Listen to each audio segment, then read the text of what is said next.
नमस्कार दोस्तों, मैं निशान सक्सेना फिर लेके आया हूँ आपके लिए आज एक नई कहानी।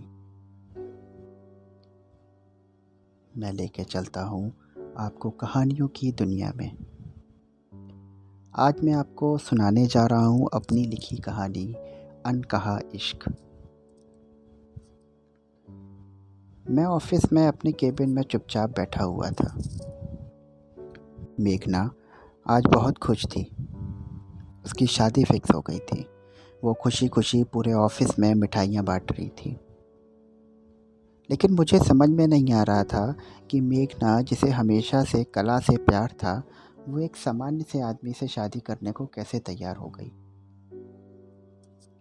मैं निशांत। मेघना और मेरी मुलाकात इंजीनियरिंग कॉलेज में हुई थी। मेघना मेरे लिए बहुत स्पेशल थी। स्पेशल होती भी क्यों ना, क्योंकि वो मेरे कॉलेज का पहला प्यार थी। और पहला प्यार जैसे जेठ की गर्मी के बाद सावन की पहली फुहार, जो आपके तन और मन दोनों को शांत कर देती है। मुझे लिखने और अभिनय का शौक था। मेघना को भी ये चीज़ों में रुचि थी। हम दोनों कॉलेज के आर्ट क्लब के मेंबर थे और कॉलेज में जब भी कोई नाटक या नुक्कड़ नाटक होता था तो हम उसमें ज़रूर पार्टिसिपेट करते थे। हमारी जोड़ी काफ़ी मशहूर हो चुकी थी।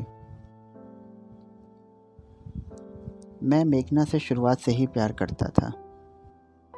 कह सकते हैं लव एट फर्स्ट साइट। धीरे धीरे हम बहुत अच्छे दोस्त बन गए। हमारी दोस्ती उतनी ही मशहूर थी जितनी कि जय वीरों की। समय के साथ मेरा मेघना के प्रति झुकाव बढ़ गया। मैं मेघना से हमेशा से प्यार करता था, पर कभी हिम्मत करके उसके सामने बोल नहीं पाता था। मुझे अंदर ही अंदर मेघना के प्रति एक अलग सा एहसास था, जो मुझे कभी किसी लड़की के साथ नहीं आया। पूरे ग्रुप ने ये बात देखी थी, लेकिन ना जाने क्यों मेघना इस बात से हमेशा अनजान थी। कभी कभी लगता था कि शायद वो जानबूझकर अनजान बनने का अभिनय करती है। मैंने कई बार उससे अपने दिल की बात करने की कोशिश करी, पर मुझे हमेशा ये डर रहता था कि कहीं वो इस बात से नाराज़ ना हो जाए, और मैं कहीं ना कहीं उसकी दोस्ती और उसके साथ को छोड़ने से भी डरता था। मैं जब भी ऐसा सोचता था तो मेरे रोंगटे खड़े हो जाते थे। कॉलेज के लास्ट ईयर में हम दोनों का प्लेसमेंट हुआ। हमारी कंपनीज और जॉब लोकेशंस अलग अलग थीं। कॉलेज से चलते वक्त हमने एक दूसरे को हग किया। वो हग मेरे लाइफ का सबसे स्पेशल हग था, क्योंकि मैंने अभिनय करते समय कई बार पल्लवी को टच किया था और उसको हग किया था, पर यह एहसास बिल्कुल अलग था। जैसे एक कोरे कागज़ पर हमने जज्बातों की स्याही से अल्फाजों को उतार दिया हो। मेरा कोरा कागज़, मेरा कोरा मन इस चीज़ से भर चुका था। कुछ दिन बाद हमने मिलकर डिसाइड किया कि हम एक राइटिंग कंपनी शुरू करते हैं। सब कुछ बहुत अच्छा चलने लगा। हमने अपने पैशन को अपना प्रोफेशन बना लिया था, तो हम उस चीज़ को बहुत अच्छे से कर रहे थे। लेकिन आज जैसे ही मैं ऑफिस में घुसा, मेघना चिल्लाते हुए बोली, निशांत, मैं कब से तुम्हारा इंतज़ार कर रही थी। मैंने पूछा, क्यों? मेघना बोली, अरे यार, मेरी शादी तय हो गई है। यह कहकर उसने मेरे मुंह में लड्डू डाल दिया। मेरे पैरों के नीचे से ज़मीन खिसक चुकी थी।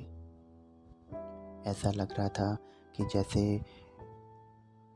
मेरे दिल में जो उसके प्यार का सितार बज रहा था, उस सितार के सारे तार टूट गए थे और मैं बेतहाशा उन तारों को जोड़ने के लिए छटपटा रहा था। आज पूरा ऑफिस मुझे काटने के लिए दौड़ रहा था। बारिश हो रही थी, लेकिन कहीं ना कहीं बादलों के साथ मेरा दिल भी रो रहा था। हर बारिश पे मैं और मेघना बाइक पर घूमने निकल जाते थे। चाय पीते थे, भीगते थे। लेकिन आज वो अचानक मेरे केबिन में आई और बोली कि निशांत, मैं अभिषेक के साथ बारिश में घूमने जा रही हूँ। उसके होने वाले पति का नाम अभिषेक था। मुझे ऐसा लगा कि शायद पल्लवी कभी, मेघना कभी मेरी दोस्त भी नहीं थी।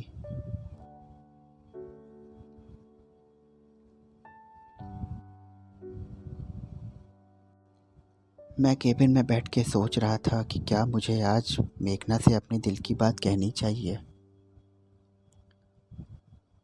शायद यही तो एक आखिरी मौका था जब मैं मेघना को बता सकता था कि यार, तू मेरी दोस्त नहीं है,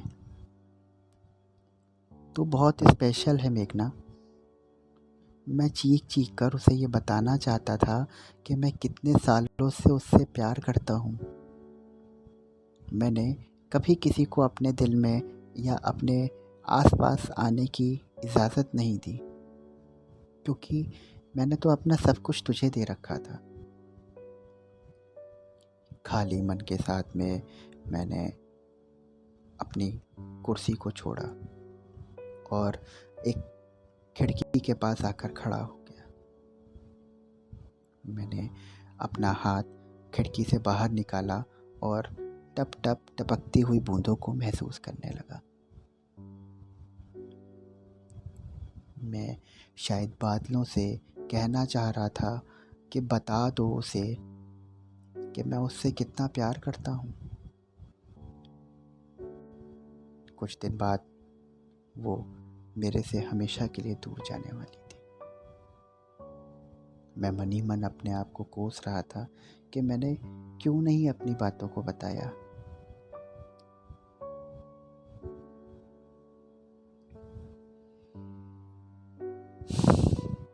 पर मैं कुछ नहीं सोच सकता था। थोड़ी देर में मैंने ऑफिस बॉय को बुलाया और उससे एक कप कॉफ़ी मंगवाई। कुछ देर में मेरे टेबल पर कॉफ़ी रखी हुई थी। टेबल पर रखी कॉफ़ी की एक एक घूंट दिल और दिमाग दोनों को भ्रमित कर रहे थे। जैसे तैसे मैंने उस पल को संभाला और मैं चुपचाप घर चला आया। अब मुझे किसी भी चीज़ में अच्छा नहीं लगता था।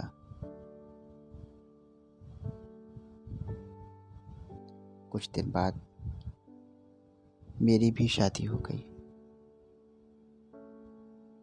शादी के बाद मेघना ने सारा काम छोड़ दिया था और वो एक हाउसवाइफ बन गई थी। हम दोनों के बीच से कनेक्शन पूरी तरीके से ख़त्म हो चुका था, क्योंकि ना तो मैं उसके साथ रहना चाहता था, ना मैं उसकी दोस्ती को एक्सेप्ट करना चाहता था। मुझे अभिषेक से कोई गिला शिकवा नहीं था, क्योंकि मेरा प्रेम मेघना के लिए पवित्र था। पर फिर भी कहीं ना कहीं मुझे एक टीस उठती थी। अंधेरी रातों में मैं उस रोशनी को ढूंढता था जिस रोशनी के लिए मैं इंजीनियरिंग कॉलेज से उसके साथ में था। धीरे धीरे अपनी लाइफ में दोनों ही लोग बिजी हो गए थे। अचानक एक दिन मेरे जीवन में एक बहुत महत्वपूर्ण मोड़ आया। मेरी कंपनी को एक बहुत बड़ा कॉन्ट्रैक्ट मिला था, लेकिन कुछ दिक्कत के चलते क्लाइंट का काम समय पे नहीं हो पाया और क्लाइंट काफ़ी नाराज़ हो गया। मेरे पास एम्प्लॉइज़ की कमी थी जिसके कारण मैं अकेले ही उस प्रोजेक्ट पे काम करने की सोच रहा था। पर एक उदास मन में कितने जज़्बात आएँगे, कितने ख़्याल आएँगे।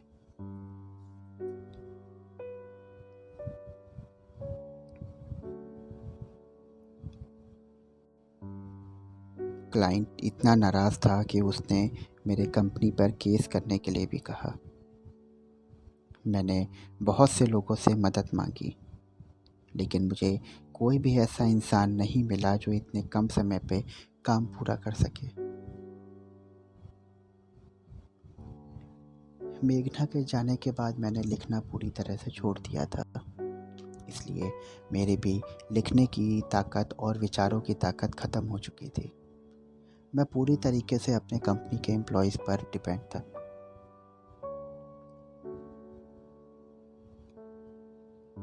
एक रात मैं बैठा अपनी कॉन्टैक्ट लिस्ट स्क्रॉल कर रहा था, तभी अचानक एक नंबर आया और मेरे सामने आके टिक गया। मेघना। मैंने बिना कुछ सोचे उस दिन मेघना को फ़ोन कर दिया। मैंने उससे मदद मांगी और उसने उस प्रोजेक्ट पे रात दिन काम किया।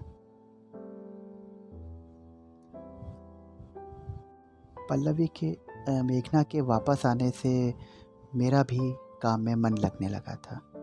मुझे पता था कि ये प्रोजेक्ट पूरा होते ही मेघना फिर मुझसे दूर हो जाएगी, पर कहीं ना कहीं शायद मैं उस पल को जीना चाहता था। मैं हमेशा से सोचता था कि भले ही वो मेरी ना हो सकी, लेकिन जितने पल वो मेरे साथ है उन पलों को तो मैं पूरा जी सकता हूँ। हमने काम पूरा किया और क्लाइंट को दिया। क्लाइंट बहुत खुश हुआ। उसकी वेब स्टोरी यूट्यूब पर छा चुकी थी।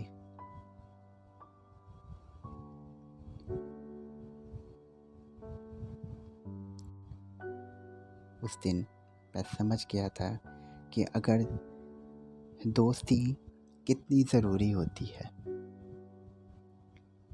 वो भले ही मेरा इश्क अनकहा रह गया, लेकिन मैंने आकर्षण को त्याग कर फिर से मेघना के साथ दोस्ती का हाथ बढ़ाया। आज मैं और मेघना फिर से एक हो गए हैं। हम दोनों मिलजुल के काम करते हैं और हम अपनी पर्सनल लाइफ और प्रोफेशनल लाइफ को अलग अलग रखते हैं। मेघना मेरी ना हो के भी मेरी थी और मेरा इश्क ना कहकर भी अनकहा था। बस यही थी आज की कहानी। आशा करता हूँ आप लोगों को कहानी पसंद आएगी और ऐसी ही कहानियाँ सुनने के लिए मेरे चैनल को लाइक करिए, सब्सक्राइब करिए। फिर मिलता हूँ एक नई कहानी के साथ अगले रविवार। धन्यवाद।